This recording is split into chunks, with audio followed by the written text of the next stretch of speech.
Hi everybody, it's Jeff. This will be part 19 of the GMC Bofors truck dedicated to Jim Steen. Had a really nice response from my Scammel video yesterday. I really appreciate it, guys. Won't be too long. We'll be working on that one. I'm running a little late today. Hopefully this video will go out on time. It's not going to be too awful long, but I had a bunch of stuff going on. I usually record in the evenings or the day before, and doing other things and doing the Scammel video put me a little behind, and I got up this morning and I had a bunch of stuff to do, so I didn't get a lot of time to work on it. So anyway, let's go down to the bench and I'll show you where I'm at, and we'll see if we can't get a little more done. Alright guys, be right back. Thanks. Okay, I got the tires and wheels on. That was pretty straightforward, just put the little poly caps. The main reason I wanted to do this, don't have anything attached yet, but I wanted to check for spacing. I want to make sure that things left and right and up and down all look good on the wheels. There are practically no locating pins or anything for any of this. So you kind of just have to use your eye. I also put these little, I've got something to point with here.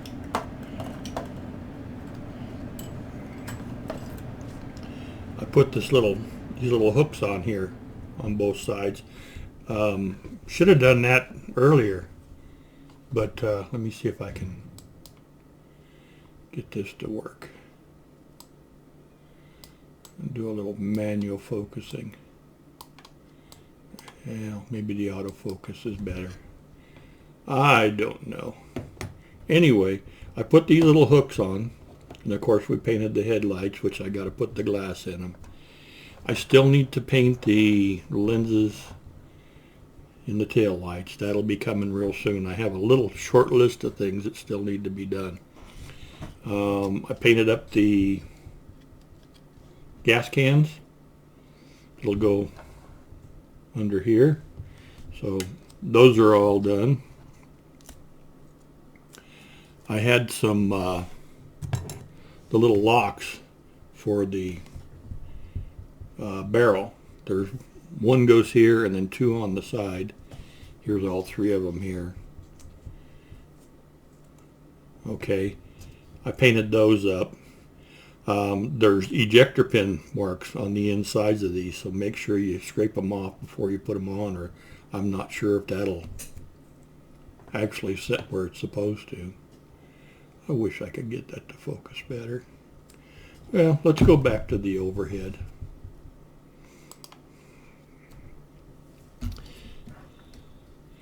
Okay, I'll set that little camera aside. So there's our travel locks. Well, that's all good to go. And there's the mirror. Okay, I still got to paint the mirror part in there with some silver, but that's pretty simple to do. That'll probably be the very last part I'll put on, because it'll be so easy to break. I've also painted up the windshield wipers. Okay, I find with parts like this that are so tiny, it's easier to do them on the fret. Generally speaking, I take them off. I take PE parts off and I put them where they need to go and then paint them as a unit. But these I painted up on the fret, painted both sides. I masked them off and I cleaned them with white vinegar. Thank you, Jason, for reminding me about the white vinegar, and then I primed them and painted them. They look just fine. Okay, also I did the seats in khaki. Okay, they're just ever so slightly different than the olive drab, but not by much. And I painted this steel, and I painted the khaki on the canvas on the sides. They'll go over on the sides. So those are all good to go. There's not much. Let's see here if we can set those in where the color is very, very close to the olive. Okay.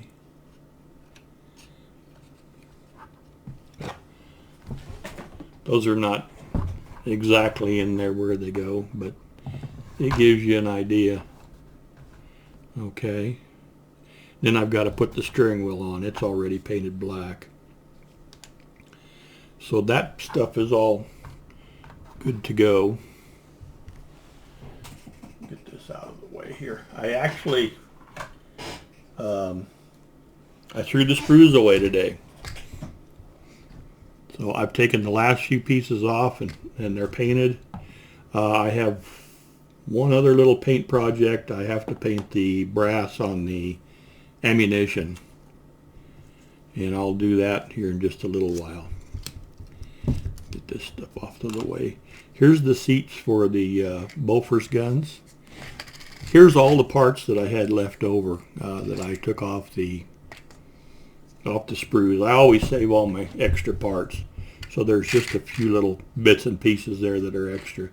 So don't throw them away. Just get yourself a little box and mark them 1/35 scale or extras or whatever and hang on to them, because you never know when that stuff will come in handy. That's about where we're at right now. I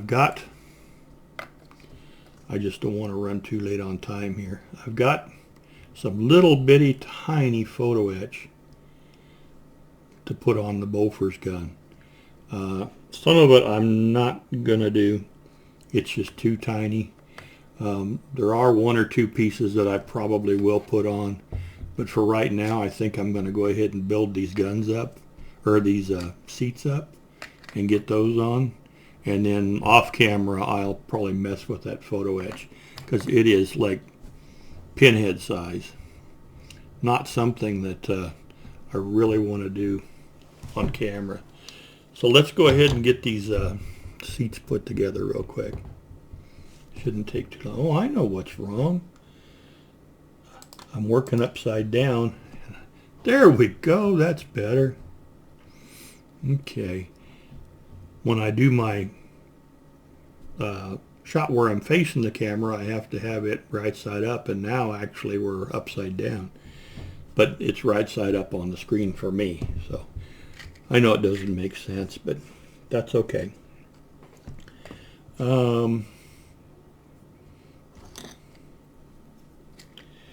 I had a subscriber, I won't mention his name, mentioned to me that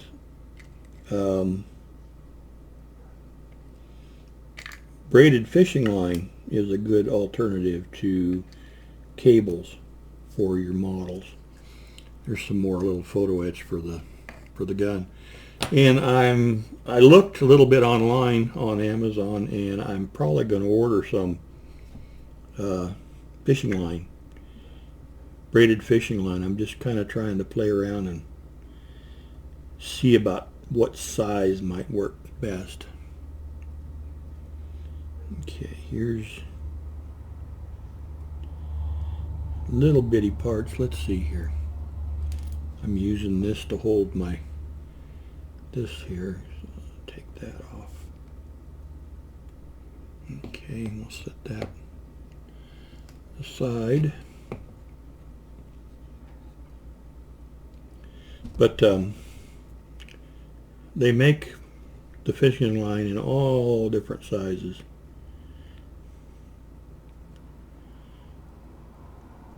So I'm just kind of playing around with an idea of what size would be most realistic. I'm assuming the cable on the winch on this is probably like a 3/4 inch or a 1 inch for moving something pretty big. Probably a 3/4 inch is my guess. Okay, there's that. has to go on like this. Okay.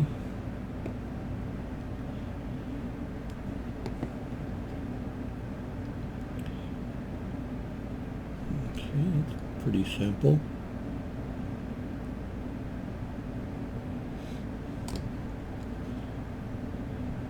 I've never worked with the fishing line. I don't know if it's soft and supple or like working with barbed wire or just how it is. And if any of you guys got any recommendations, I'd love to hear it.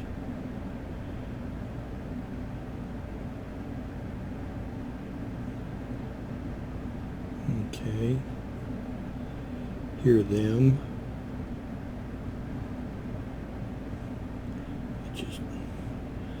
I'm trying to go too fast and things are falling apart quickly.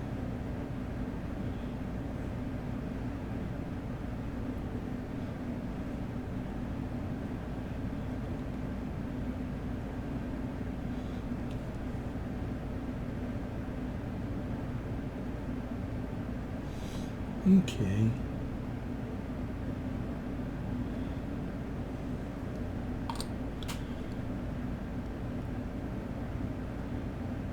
Those are pretty fragile. Just let it sit there. Nope, it won't even sit there. I'm going to have to hold it. Alright, well, I'll get these done off camera, and I'll be back in a couple minutes. Okay, guys? Thanks. Okay, we'll see how this works. I've got the seats on both sides, and I went ahead and put the sights on. I thought I hit record and recorded when I was doing it, but apparently I didn't. So there's the seat on the other side. Oh, everything's nice and firm now. So I've got just a few teeny tiny little pieces of photo etch. I may try and put them on off camera. I sure would like to get one of those photo booth things where you can put an item in there and get the lighting just right. Maybe someday. It's on my wish list.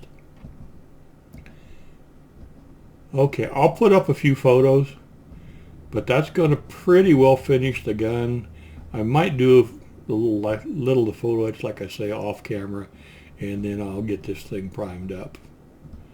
Okay, so that's going to about do it for today, guys. I'm sorry the video probably feels like it's a little bit hurried, but I appreciate you watching, and we'll talk to you again real soon. Okay? Thanks a lot, guys. Bye-bye.